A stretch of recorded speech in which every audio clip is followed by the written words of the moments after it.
Pues hola, hola.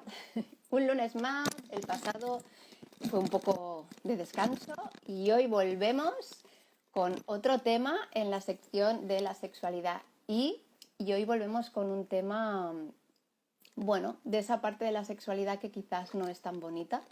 Siempre es más agradable a hablar de la parte bonita, ¿no? La parte más agradable, más placentera de la sexualidad, pero no hay que obviar que a veces no es tan bonita y hoy venimos a hablar de esta parte no tan bonita.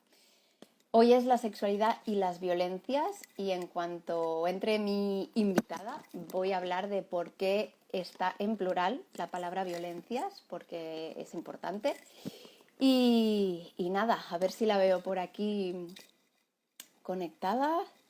De momento no ha llegado.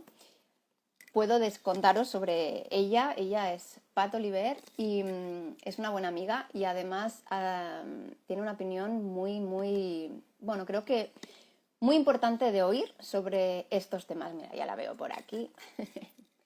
Vamos a invitarte.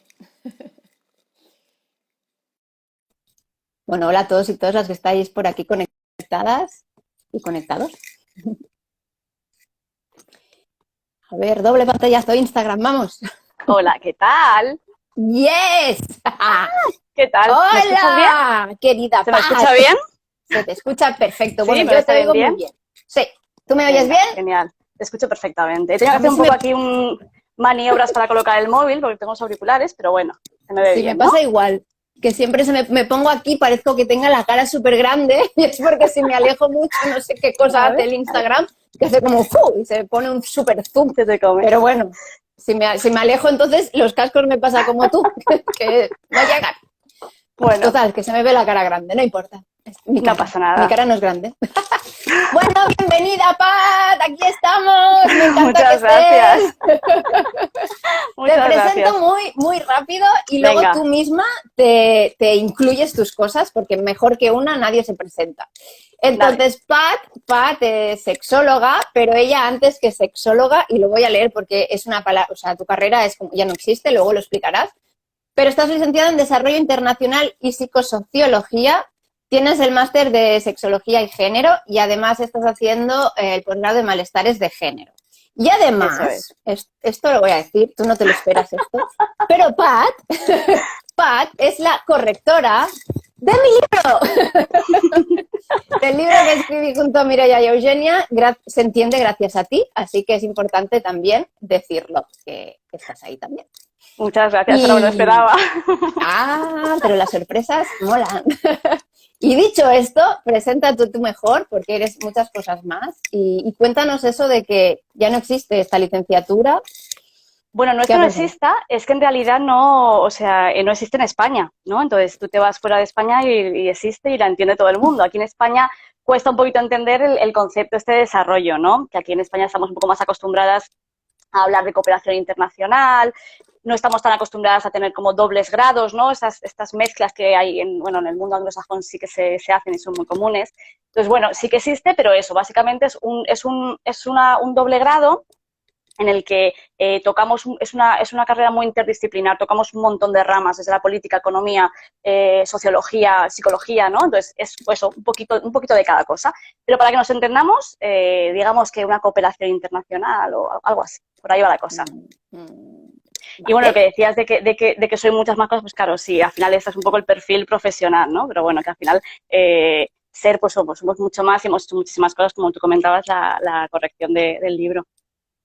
Qué guay. Oye, igual te pido que te bajes un poco la cámara porque veo más ¿Sí? techo que tu cara. A ver, Y me encanta mirarte a igual me ti. pongo así mejor.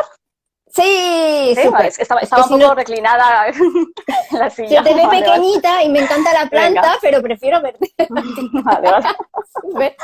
Vale, Pat y yo tenemos un reto hoy y es que, lo voy a confesar, eres con la única persona con la que nos enviamos podcast, porque lo llamamos así, audios de unos 20 minutos. Así que Hablar entre Bueno, las pero dos, media hora va a ser un reto. te has enterado de la nueva opción de WhatsApp? Que ahora puedes escuchar los audios, ¿no? Como mucho más rápido. Digo, ya no me va a escuchar nadie, ya mis audios de 20 minutos no me los va a escuchar nadie ya con esta Pero opción. también es imposible poner tu audio a la velocidad doble porque tú ya hablas Ya, rápido, o sea que no puede ser, seguirán durando no, 20 minutos.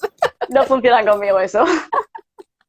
Pero bueno, el reto es este. Entonces, bueno, vamos a intentar hablar un poquito de todo porque es un Venga. tema gordo. De hecho, hay gente que han contactado y ha dicho que le interesaba mucho, que si se grababa el directo, que la respuesta es sí, porque le interesaba el tema. Entonces, lo primero que hay que confesar es que nos costó mucho encontrar el título del directo porque hablas, o sea, sabes y opinas y hablas de tantas cosas que todas tienen relación, pero son tantas que era como muy difícil encontrar la palabra, ¿no? Que aunara todo esto. Entonces, decidimos que eran las violencias y me gustaría también que explicaras también el por qué en plural y por qué las violencias y qué es lo que abarca todo esto, de qué vamos a hablar.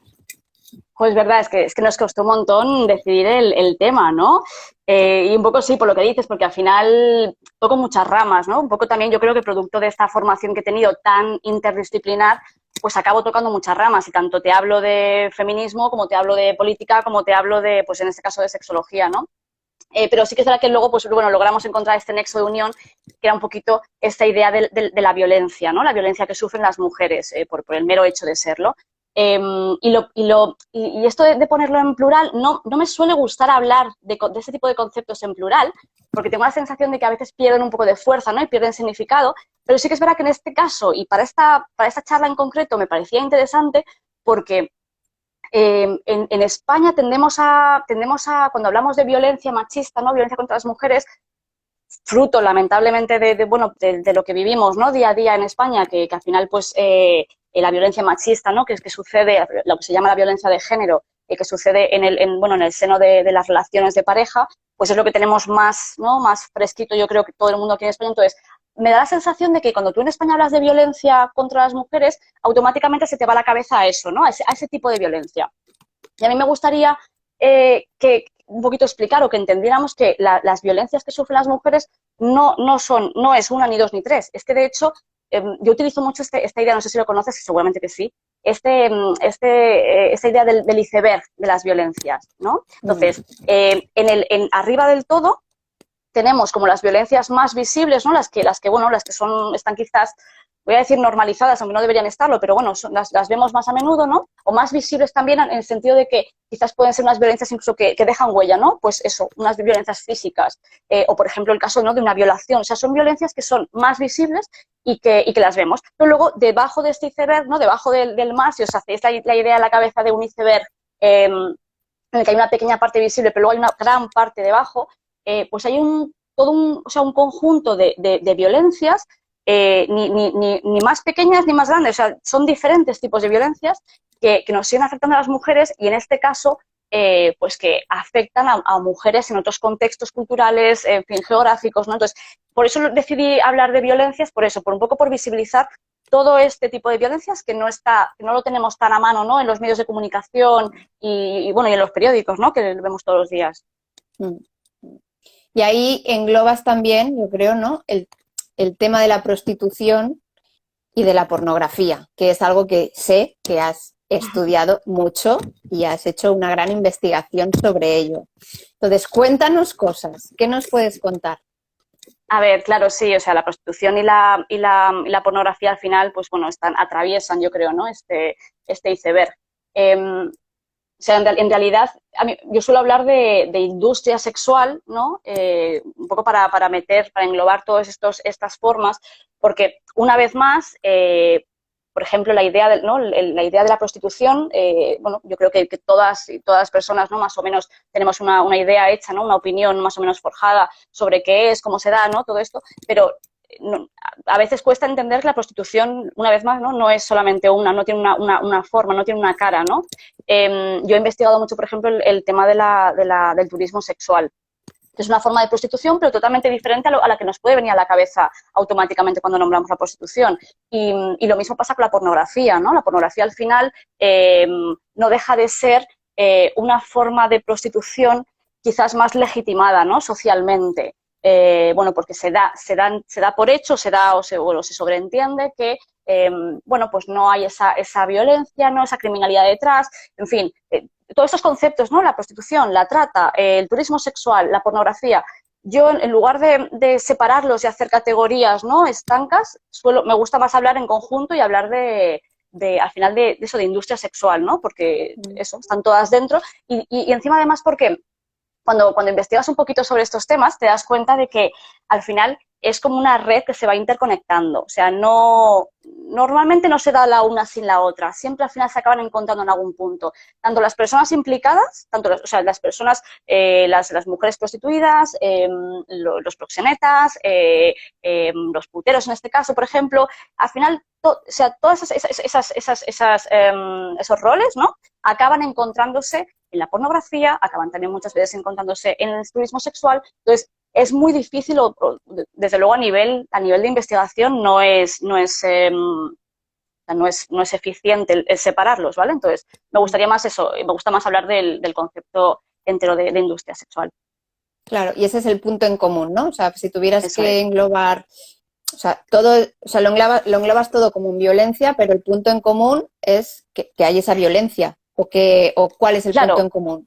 No, claro, el punto en común, o sea, la industria sexual sería una parte, ¿vale? Pero cuando hablamos de violencias, de las violencias que sufren las mujeres, un poco lo que te contaba, ¿no? Cuando hablamos esta mañana un poco preparando un poco el directo, claro, yo llegué a un momento en el que yo siempre he tenido muy claro que yo quería, esto suena muy naif, suena muy, quizás muy, ¿no? Muy idealista, pero yo siempre he tenido muy claro que yo quería ayudar a las mujeres, ¿no? Que yo quería que mi trabajo iba a ser eso, o sea, por y para las mujeres, ¿no?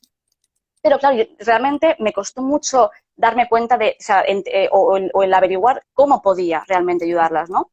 Hasta que hice esta pequeña conexión, ¿no? Me hizo este pequeño clic y me di cuenta, ¿no? Trabajando en Tailandia, ¿no? En la ONG en la que trabajé con niñas, bueno, con niñas con una altísima vulnerabilidad y con gran riesgo de entrar en todo este mundo, ¿no? De la prostitución y todo esto, pues ahí hice el clic y me di cuenta de que el nexo de unión en casi todas las violencias, los tipos de violencia que yo había estudiado a lo largo de la carrera, ¿no? En mis investigaciones y tal, que el nexo de unión era el sexo, era la sexualidad, ¿vale? Entonces, no te diría tanto la industria sexual como la idea de sexo, ¿no? De sexualidad. Y incluso, claro, si ahora, o sea, últimamente que he estado profundizando mucho más en teoría feminista, ¿no? Gracias como consecuencia de la pandemia que tenía un poco más de tiempo, ¿no? De estar en casa y estudiar y leer y tal, he profundizado un poquito más en toda esta teoría feminista. Te das cuenta de que es que ha estado allí siempre. No lo he sabido ver quizás hasta ahora, pero ha estado siempre ahí. Y te lo dicen las grandes autoras, ¿no? Feministas, que el control de la sexualidad y de la capacidad sexual y reproductiva de las mujeres ha sido siempre el arma, ¿no? de control por excelencia, la forma de control por excelencia. Y de ahí a la violencia hay un paso, ¿sí? Entonces, el nexo de unión de todas estas violencias que sufrimos las mujeres está en la sexualidad, ¿no? Nuestra capacidad sexual. Sí, total. Esto es siempre que estamos en formación y hablamos de patriarcado, que era uno de los posibles títulos que habíamos como pensado, pero que realmente se quedaba corto, que no es que sea corto el tema, ¿no? Pero se quedaba corto como para poder entender todo esto. Pero sí, ¿no? Nos deja muy claro el hecho, la mujer tiene que ser controlada porque si no, para controlar de quién son los hijos, de quién todo, correcto, ¿no? Entonces, claro. Sí, es la única manera, ¿no? Que es la manera más eficaz que el sistema patriarcal, ¿no? Ha encontrado para someternos, ¿no? Para dominarnos como a nivel de clase sexual, ¿no? Entonces, claro, de ahí que empecé un poco a meterme en el mundo de la sexología y de la educación sexual, porque me di cuenta de que ahí es donde encontré mi cómo, ¿no? Vale, sí, yo quiero ayudar, ¿no? A que las mujeres quiero ayudar al fin ¿no? Quiero contribuir al fin de la violencia que sufren las mujeres, violencias de todo tipo en todos los países, etcétera, pero que al final, mi cómo ha sido a través de la educación sexual. Sí, esa era la siguiente pregunta que te iba a hacer. ¿Cómo consigues, ¿no? ¿Cómo conseguimos, cuál es el camino o el paso? Porque conseguirlo es como el gran reto, ¿no? Pero ¿cómo conseguimos eso? Que todas estas creencias, wow. Claro, Ojalá hiciéramos así, ¿no? Mm, Pero bueno, el cómo, ¿no? Sería lo que acabas de decir, ¿no? Con mm. educación sexual. En realidad hay, o sea, hay muchas formas, ¿vale? O sea, sinceramente, esta idea de acabar con la violencia sexual, ¿no? Muchas veces la gente me dice, es que es muy idealista, en una sociedad utópica, ¿no? Siempre me dicen esto. Y yo siempre digo, pues que si no podemos soñar, apaga y vámonos, ¿no? Si no podemos soñar con un mundo mejor, apaga y vámonos. Entonces, yo sigo, aunque suene un poco idealista, sigo R que R, vamos, empeñadísima en por lo menos, o sea, quizás no acabar con ella, pero por lo menos contribuir al fin, ¿no? Entonces, ¿cómo podemos acabar con la violencia que sufren las mujeres? Hay muchas maneras, como digo, pero yo veo dos grandes formas, ¿vale? Por lo menos, sí, o sea, dos de las formas más importantes. Por una parte, la vía política, ¿vale? Por eso yo siempre hago mucho hincapié en que todo tiene que ver con la política, pero por esto básicamente, porque al final, ¿no? Es a través de la política, de las leyes, ¿no? De la legislación, es la forma en la que podemos poner un poco de freno a ciertas prácticas, ¿no? A ciertas actitudes. Y, por supuesto, la educación. Entonces, yo te diría, o sea, seguramente hay muchas más, pero por lo menos desde mi ámbito, desde mi sector, yo veo esas dos muy claras, la vía política y la vía educativa. Aunque es verdad que la vía educativa no es muy sexy, no es muy atractiva, ¿no? Suena a veces un poco pues eso, lenta y tediosa y aburrida, pero no sé, es que soy súper fan del cambio que puede generar, ¿no? En las niñas y los niños estas pequeñas semillitas, ¿no? De autoconciencia feminista, de autoconciencia, ¿no? De nuestra sexualidad, nuestros derechos, en fin. Entonces, bueno, creo que ahí están las dos. Bueno, eso lo vemos en talleres. Tú has dado talleres, yo he dado talleres y cuando, bueno, en este caso yo hablo de talleres más hacia institutos o así, creo que tú has estado con otros colectivos también, pero, o sea, por poco que les des de información, es súper agradecido en realidad, ¿no? Entonces, ¿cómo llegar ahí? Y realmente hay una parte política que yo estoy muy de acuerdo, o sea, muchas veces cuando definimos sexualidad, que siempre digo, es el gran campo, o sea, cuando hablamos de sexualidad no hablamos de conducta sexual únicamente, hablamos de un montón de cosas. Y siempre digo, uno de los ámbitos que influyen es la política y la gente también me mira como raro decir la política, ¿no? Es como que en tu día a día la política no te afecta, pero claro que te afecta. Estás viviendo en una sociedad con unas leyes, como has dicho, que aunque no haya algo estipulado referente a la sexualidad, bueno, te lo estás comiendo con patatas, o sea, es implícito incluso, pero está ahí, ¿no? Claro, Entonces, claro, no, no, es que al final la política y las leyes, bueno, y sobre todo esto lo ves muy bien en otros contextos, ¿no? Quizás en Occidente, que, bueno, que creo que damos un poco ¿no? Damos por sentado, ¿no? Que muchas veces no apreciamos, ¿no? Lo que tenemos y, ¿no? Y la democracia y, en fin, ¿no? Y los derechos que tenemos, pero esto lo ves muy fácilmente en otros contextos culturales o geográficos donde no existen estas leyes, donde no existen estos derechos y no te pongas a buscar y a pedir, ¿no? Que te respeten simplemente por ser mujer. Entonces, sí, claro, la política está totalmente ligada a todo esto. A través de la política podemos, pues en este caso, por ejemplo, ¿no? Con la industria sexual, podemos intentar evitar bueno, que se generen redes de prostitución, ¿no? Podemos intentar, bueno, desde mi punto de vista, podríamos intentar cerrar prostíbulos, ¿no? Para por lo menos parar, ¿no? Este avance de la industria sexual y de toda esta explotación sexual que estamos viendo que está por todas partes. Claro, pero esto es, o sea, ojo que estoy Es igual, pienso polémico, como tú. lo sé. No es polémico. O sea, yo estoy de acuerdo contigo, puede ser polémico, pero me refiero a que qué difícil es cuando esto genera tanto dinero, ¿no? Que a los grandes esto les interesa más que la salud de las mujeres, en este caso, es como realmente es algo muy gordo con lo que luchar, ¿no? O sea, como... A ver, claro, sí. Es como si, claro, pues igual que otras tantas luchas, ¿no? La lucha contra el hambre o la lucha, ¿no? Por los derechos, en fin, en fin, la lucha, ¿no? La lucha racial, por ejemplo. Por supuesto que siempre hay intereses, ¿no? A nivel político, a nivel empresarial, pero, o sea, yo no desisto, ¿no? En lo que te decía antes, no desisto, ¿no? O sea, creo que si no tenemos ese tipo de objetivos, ese tipo de ideales, ¿para qué estamos aquí? Para ser meros consumidores, ¿no? Que es lo que quiere al final el sistema, que seamos consumidores, que trabajemos y gastemos dinero y ya está. Creo que se pueden hacer las cosas de otra manera. Y seguramente, ya te digo, o sea, así conforme, y esto lo digo mucho, conforme vas creciendo, ¿no? Y madurando un poco, pues te vas dando cuenta de que, bueno, de que seguramente no vas a ver el fin de todo esto, ¿no? Seguramente no vas a cambiar el mundo, como solía decir yo con 20 años, ¿no? pero es lo que dices, cuando vas a coles, vas a institutos o, bueno, cualquier otro tipo de colectivos y das una pequeña charlita, te das cuenta de que igual no en todas las personas que están ahí, pero a veces en una, en dos, en tres, ¿no?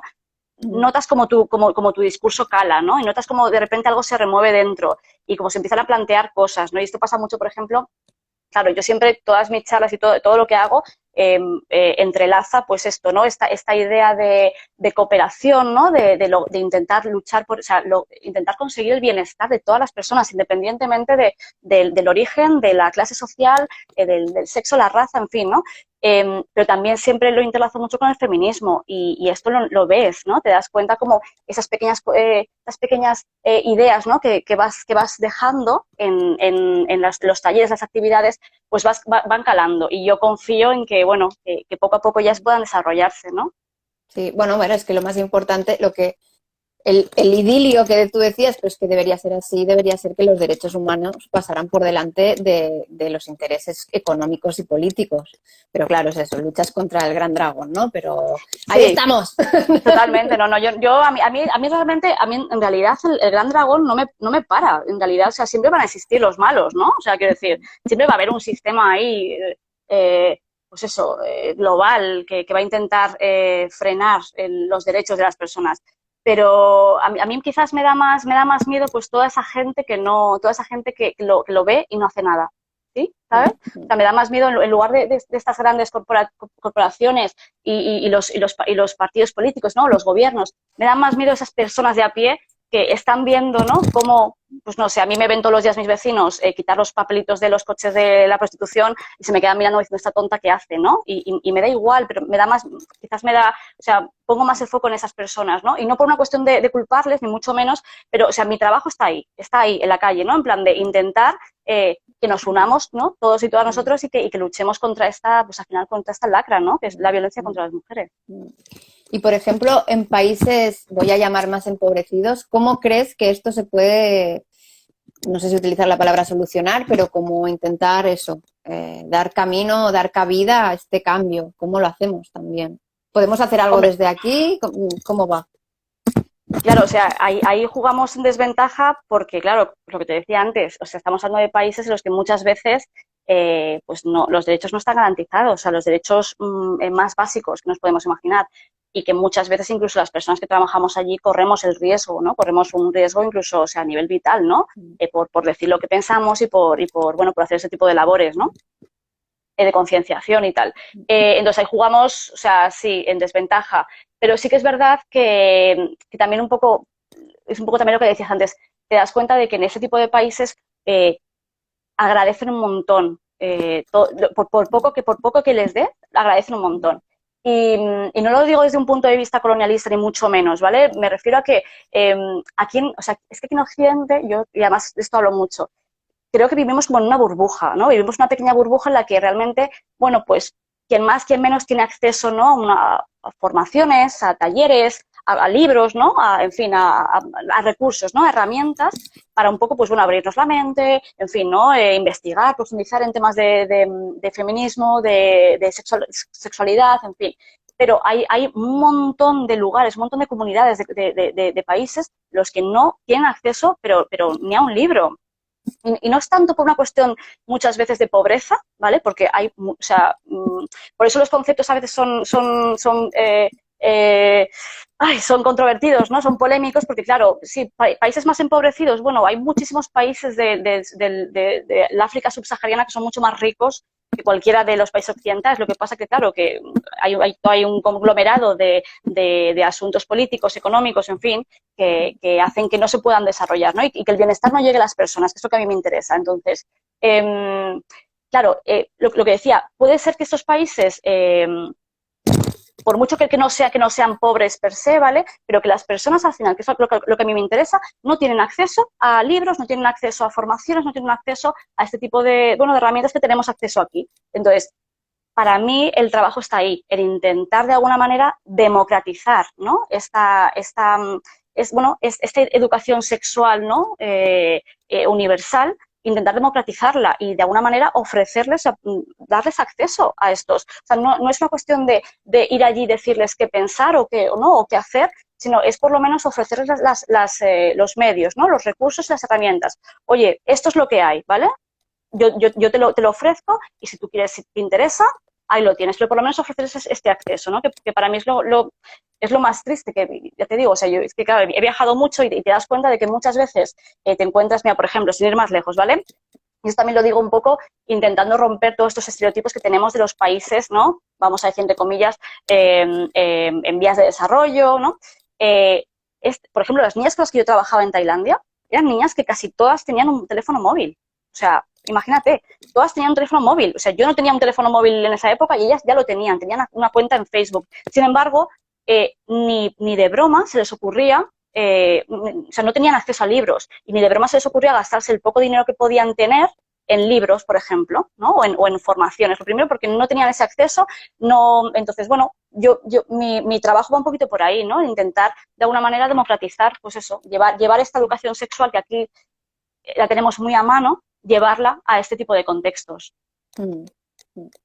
Vale, y cambiando así un poco de tema y volviendo como al título, digamos, como para puntualizar, aunque parezca muy obvio para nosotras igual o para ti sobre todo, pero para que quede como constancia, ¿vale? Cuando hablamos de porno, de pornografía, ¿cuál es la violencia? Ejemplos. Vamos, o sea, es que no es una cuestión de ejemplos. Ábrete una página web de porno. O sea, ahora cuando terminemos, a todas las personas que nos escuchan, simplemente hay que ir a una página web. Obviamente hablamos del porno mainstream, ¿no? Que se llama, aunque tampoco me gusta llamarlo así, pero del porno gratuito, ¿no? Al que todas las personas tenemos acceso. No hace falta más que abrir una página web y la respuesta me la daréis vosotras. El tema del porno es un tema también muy polémico, que todos los temas que yo trato suelen ser polémicos. Pero mola, por eso No, a mí me encantan, a mí me encantan, pero sí que es verdad que me hace gracia que al final todo lo que hablo es muy polémico. Pero, o sea, el problema con el porno, ¿vale? No es el sexo explícito. Y esto es algo que de verdad me canso de decirlo y aún así la gente sigue dudando, ¿no? El problema con el porno es que el porno no va de sexo. El porno va de poder, va de violencia. Entonces, y sobre todo de poder, ¿vale? Porque a veces es verdad que la violencia puede ser más explícita o menos explícita, pero es una cuestión de poder. Entonces, desde el feminismo abolicionista, o desde el feminismo, ¿no? Desde las personas que luchamos contra las violencias, ¿no? La violencia sexual contra las mujeres, no estamos en contra del porno por lo que tiene de sexo, por las imágenes explícitas. Estamos en contra por la violencia que naturaliza, que normaliza, ¿no? Si te das, y además es que tú lo sabes, porque también haces formaciones y talleres y trabajas mucho también con gente joven, es que, o sea, estamos viviendo en una sociedad absolutamente pornificada. O sea, todos los estereotipos y todo el imaginario que nos vende el porno se ha trasladado al día a día. O sea, lo estás viendo en las calles, te vas a dar una vuelta por la plaza y lo ves, te vas a los coles y lo ves, la forma de hablar, ¿no? Las expresiones. Ostras, ahora no hay taller de educación sexual que hagas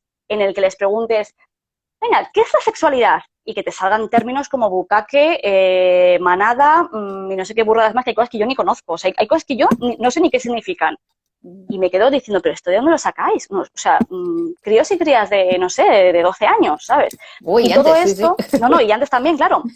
Pero todo esto no viene, o sea, no se crea porque sí. O sea, todo esto viene de algún sitio. Y todo esto viene de esta pornificación de la sociedad, en el que ya no hay, o sea, ya no hay una distinción entre lo que es, ¿no? Lo que es, bueno, pues pornografía, ¿no? Para el consumo personal individual en casa y lo que sucede en la sociedad, ¿no? Sí, total. Y, por ejemplo, otro concepto, ¿no? El de prostitución, que es el otro.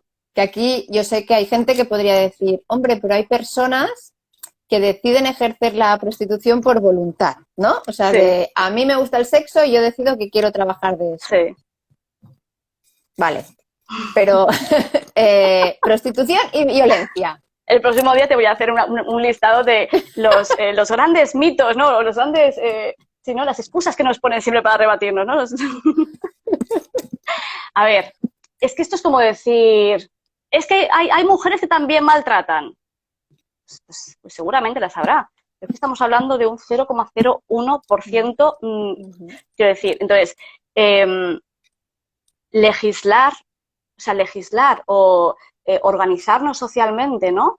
en base a un 0,01% de la población, me parece que es que no lo hacemos en ningún otro ámbito. Y lo curioso es esto, y además esto lo hablaba hace poco con unas amigas, que les decía, oye, qué cosa que, oye, no legislamos sobre otros asuntos en base a ese 0,01%, oye, que le encanta trabajar 18 horas diarias, ¿no? ¿Verdad? O sea, legislamos en torno a lo que se supone que deseamos como sociedad. O sea, como sociedad, y voy a lanzar otro concepto también muy polémico, la idea de la ética, o sea, la ética, el concepto de ética que propone, pues, por ejemplo, Adela Cortina, me fascina. O sea, esta idea de que la sociedad, o sea, tenemos que de alguna manera definir ¿no? y establecer un contrato social, que es lo que se ha hecho siempre en las sociedades, y un poco definir en qué tipo de sociedad queremos vivir, ¿no? Entonces, y esto no es malo, esto no tiene nada que ver con la moralidad y con el ser conservadores y con ¿no? y con el puritanismo, ¿no? Que muchas veces también nos tachan de tal. Esto tiene que ver con eso, con pensar en qué tipo de sociedad queremos vivir. Entonces, en este caso, yo considero que una sociedad en la que las mujeres tienen un precio no es una sociedad realmente, lo primero, ni equitativa, o sea, es que no es justa, no es equitativa, no es justa y desde luego no es deseable. Entonces, que haya un 0,01% de mujeres que deseen dedicarse a la prostitución, pues ahí no puedo hacer nada, yo no voy a ser nadie, yo no voy a ser quien te diga lo que puedes y lo que no puedes hacer. Lo primero, además, también porque, otra cosa, no hablamos nunca no hablamos nunca a nivel individual, estamos hablando a nivel colectivo, ¿vale? O sea, al final estamos haciendo política, quiero decir, no estamos hablando de personas individuales con nombres y apellidos, esos son casos que se pueden estudiar de forma aparte, pero hablamos a nivel social, a nivel colectivo, o sea, pues eso, ¿qué sociedad queremos construir, no? Y aparte también porque es que en cuanto rascas un poquito, te das cuenta que hay un sesgo de género tremendo, es decir, no hay hombres que salgan diciendo que quieren prostituirse. O sea, es que al final son las mujeres las que son víctimas de todo este tipo de sistemas, tanto de la prostitución como, en fin, como de la violencia machista. Entonces, cuando te das cuenta que el sesgo de género es tan grande, o sea, que la diferencia es de un 99% a un 1%, pues ahí te das cuenta de que no es algo natural, que al final es algo, pues eso, político, ¿no? Que todo viene del sistema patriarcal. Al final todo es culpa al final siempre del sistema patriarcal, ¿no? Sí, sí, y lo último que has nombrado es lo que te iba a preguntar algo. Ahora la diferencia entre la violencia machista y la violencia contra las mujeres, ¿no? Que es algo también como que te Claro, a gusta ver, separar. sobre todo es una cuestión ¿no? ¿cómo lo decía? ¿Qué lo decía? Lo decía Celia Amorós, ¿no? Lo de conceptualizar es politizar, creo que era, no sé si lo he dicho bien, pero creo que el lenguaje que utilizamos es muy importante, ¿vale? Entonces, de un tiempo a esta parte, se hablaba mucho de violencia de género, ¿vale? Y ahí entre medias, al final, se ha empezado de alguna manera, a utilizar el concepto de género de una manera tan amplia que al final ya parece que, ¿no? O sea, cuando todo es, no sé, se dice mucho esto de cuando todo es feminismo, nada es feminismo, ¿no? Entonces, el concepto de violencia de género a mí me parece un concepto como muy ambiguo y además, de hecho, o sea, se empezó a hablar de violencia de género porque de esta manera era más fácil entrar en las instituciones, en fin, ¿no? O sea, como pasar ese filtro institucional. A mí el concepto de violencia de género me dice poco. Y el concepto de violencia machista, sí, también es interesante. Lo que pasa que una vez más, creo que al final te acaba llevando, ¿no? Te acaba llevando la mente, ¿no? La cabeza a esta violencia machista a la que, por lo menos en nuestro país, estamos más acostumbradas, ¿no? Lamentablemente, a la violencia machista que sucede en las relaciones, como te decía antes. Entonces, creo que la idea de la expresión de violencia contra las mujeres es mucho más amplia, pero a veces o sea, el foco está puesto ahí, donde tiene que estar, ¿no? O sea, la violencia que sufren las mujeres. Entonces, no sé, de un tiempo a esta parte estoy intentando, que a veces ¿no? Cuesta un poquito porque estamos muy acostumbradas a referirnos a la violencia de género, pero de un tiempo a esta parte me parece, y estoy intentando poner este foco, ¿no? Y esta intencionalidad en hablar de forma correcta y nombrar las cosas por su nombre. Entonces, sí, me parece importante hablar de violencia contra las mujeres, por lo que te decía al principio, ¿no? Porque engloba o sea, muchas más violencias, que no solamente la violencia que se da en el seno de la pareja, y sobre todo por eso, porque el foco se pone donde tiene que estar. Creo que nos estamos pasando de tiempo, ¿no? No, O sea, es que te iba a decir, yo tenía miedo. Iba a decirte ahora, ha pasado media hora y yo he hablado muy poco porque me encanta escucharte y sabía que pasaría esto. Porque me encanta, o sea, hablas súper bien y por eso quería que estuvieras, porque primero, por el tema que se trata, que es algo que no habla tanta gente, eso para empezar, que creo que es súper necesario, hola, ¿qué tal? Esto existe, ¿vale? Hola, ¿podemos hacer algo? Sí, ¿qué podemos hacer? Vale. Y bueno, y que habla súper bien. O sea, que el término, o sea, está muy bien también como para escucharte e ir cogiendo conceptos y reflexionar, que a mí es lo que más me parece imprescindible, ¿no? Que cada uno coge su punto de vista, pero que reflexione sobre ello y aportas conceptos que me parecen súper de hecho, interesantes. Seguramente esta no será mi mejor charla porque, como tú sabes, estaba súper nerviosa, bueno, estoy súper nerviosa, porque normalmente soy yo la que entrevisto, no la entrevistada, ¿no? Entonces, tengo más experiencia en entrevistar que en ser entrevistada. Pero bueno, en fin, mejoraremos. Pero sí que es verdad que... Es que me encanta sacarte de tu zona de confort, ya lo sabes. Yo iba a decir una palabrota, pero no sé si se puede decir en directo. Se puede. ¿Se puede? Bueno. Pero es que al final, o sea, es que al final esto a mí, o sea, como me apasiona, es que para mí eso es algo tan vocacional que me fluye y me puedo equivocar en los términos que utilice, me puedo poner nerviosa y hablar muy rápido, pero es que al final yo creo que se nota, ¿no? Donde hay pasión, yo creo que a las dos nos mueve mucho la pasión por las cosas que hacemos y se nota. Y para mí esto es algo que a mí me va la vida en ello, o sea, siento una necesidad no tanto de dejar huellas, sino de verdad, de colaborar, ¿no? Para mejorar las cosas y sobre todo por eso, para que las mujeres podamos de alguna manera vivir en paz, que creo que es un derecho súper básico, pero que está totalmente ninguneado y que de alguna manera hemos normalizado, ¿no? Que tenemos que vivir con estas violencias. Pues a mí me parece súper importante el hacer lo que podamos. Y además me parece interesante lo que decías de que no mucha gente habla sobre esos temas. Sí que hay gente que habla sobre estos temas y de hecho yo tengo miles de referentes que saben mucho más que yo, que si alguien quiere, además de hecho, bueno, tengo aquí libros que me he traído para poder recomendaros, sí. Pero sí que es verdad que hay poca gente que habla de estos temas desde la sexología. Eso sí, ¿vale? Desde la sexología yo realmente no conozco a nadie que hable de estos temas. Hablan desde otras ramas, de la sociología, ¿no? Desde, en fin, la política, lo que sea, pero desde la sexología hay poquita gente. Y me parece súper interesante el entrar, el acceder a debatir estos temas desde el conocimiento, ¿no? de la sexología, porque al final ves las cosas de otra manera, ¿no? Te das cuenta de que, pues eso, lo que hablamos antes, que la educación sexual, por mucho que pueda parecer aburrida y poco sexy, es que es básica, es clave para acabar con todo esto. Entonces, bueno, poco a poco ahí estamos, ¿no? Poniendo nuestro granito de arena. Súper. Y aprovecho y te digo, así como para ir acabando, ¿tu proyecto? Cuéntanos, ¿cuál es tu proyecto? Porque hay algo por ahí, algo que quiere surgir. Mi proyecto lleva gestándose, yo creo que, no sé, que 20 años, no lo sé, ya me he perdido la cuenta. Pero sí, a ver, ya bueno, ¿sabes lo que pasa? Es lo que te decía antes, o sea, a mí por lo menos el confinamiento pues me vino de perlas porque, bueno, pues porque gracias, bueno, afortunadamente tuve salud y tal y pude estar en casa tranquila y me vino súper bien para un poco poner, ¿no? Pues eso, empezar a bajar a tierra este proyecto, ¿no? Que lleva tanto tiempo gestándose. Es un poco como ¿no? Como tantos otros proyectos, ¿no? Y planes que tenemos todos en la cabeza y que al final pues nunca acabas poniéndolos en práctica. La idea, o sea, de siempre, ¿no? Mi sueño de siempre ha sido tener una ONG, ¿vale? O sea, montar una ONG. Pero claro, ahora, bajándolo un poco a tierra y entendiendo un poco el contexto en el que vivimos, ¿no? Un contexto de pandemia, pues ahora mismo el proyecto tiene varias patas, entre ellas la educación sexual aquí, ¿no? Aquí donde estoy yo, en Madrid, por ejemplo, ¿no? Pues en coles, en institutos, en fin. Incluso también estoy haciendo ahora también acompañamiento, ¿no? No desde la sexología clínica, no desde la terapia, porque yo no soy psicóloga, pero sí este acompañamiento, ¿no?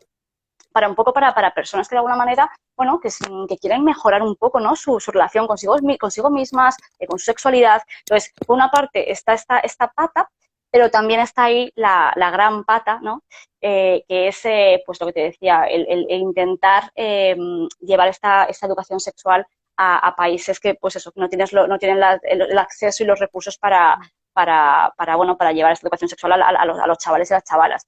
¿Esto cómo tengo intención de hacerlo? Pues básicamente a través de colaboraciones con organizaciones locales, ¿vale? O sea, no tiene ningún sentido que creemos más ONGs para que nosotras vayamos allí a nada. Entonces, mi idea es eso, es colaborar con organizaciones locales de manera que, por ejemplo, pues podamos ofrecer recursos a nivel pues eso, de libros, teóricos, ¿no? De conocimiento. Y también, por ejemplo, formación a trabajadores o profesorado local, para que luego sean ellos y ellas mismas las que puedan, de alguna manera, trasladar estos conocimientos y esta información a los chavales y a las chavalas, ¿no? En su propio idioma, ¿sabes? Obviamente, todo esto adaptado culturalmente. Cada país es un mundo y por mucho que nos gustaría universalizar toda la educación sexual, bueno, pues no es posible. Hay que también trabajar con lo que tenemos y cada país, como te decía antes también, bueno, pues tiene un contexto político muy distinto y entonces, bueno, la idea es eso, es adaptar estos talleres, ¿no? Esas formaciones y ofrecerlas, ¿no? Allí. Esa es un poco la idea de mi proyecto. Pues yo estoy deseando que esto se haga realidad, yo como un montón de gente más, seguro, así que te seguiría animando hasta el infinito que lo hagas. Antes me tengo que cargar al síndrome de la impostora. Lo conseguiremos, lo conseguiremos. Sí, estamos ahí. Sí, al final, con dolores de barriga y sin dolores de barriga hay que hacerlo, ¿no? Cueste lo que cueste, hay que hacerlo, porque al final lo que te decía es que al final, cuando algo es vocacional y te surge desde, o sea, es que yo no sé hacer otra cosa, entiéndeme, ¿sabes? Claro, y que haces un bien, es que al final es algo que haces un bien en la humanidad, no sé cómo decirlo, hasta donde llegue, pero ahí, ¿no? Entonces, hay que hacerlo. Totalmente. Y nada. Así que así estamos. Pues ya nos hemos pasado. No llevo el reloj, no sé ni qué hora es. Yo voy mirando y digo, no, es igual, no quiero mirar más, así que nada, vamos a ir despidiendo. Lo sabíamos que iba a pasar esto, porque es que lo tenía muy claro. Nos gusta hablar. Estaba claro. Pero bueno, nada, agradecerte mucho que hayas dicho que sí. A ti, Ana, pues es que es un placer y aparte, bueno, para mí es un orgullo, tía, que, bueno, lo primero como amiga y como profesional que hayas contado conmigo, que has pensado en mí, vamos, no me hubiera ocurrido nunca. Mal, yo siempre pienso en ti y más para cosas así, porque creo que tienes mucha voz en este tema y hay que oírte y ya está, así de claro. Pues muchísimas gracias por darme este espacio. Pues nada, muchísimas gracias a ti. Y nada, a ver si repetimos y la próxima vez déjame una hora entera, por lo menos. Bueno, vale, va. Con media hora se nos queda corto. Vale, pues muchos besitos. Y muchas gracias a todos los que nos oigáis y que eso os lo podéis llevar y empezar a hacer aquí reflexiones y cosas buenas, cosas bonitas. Eso es. Un saludo. Besitos. Chao, gracias.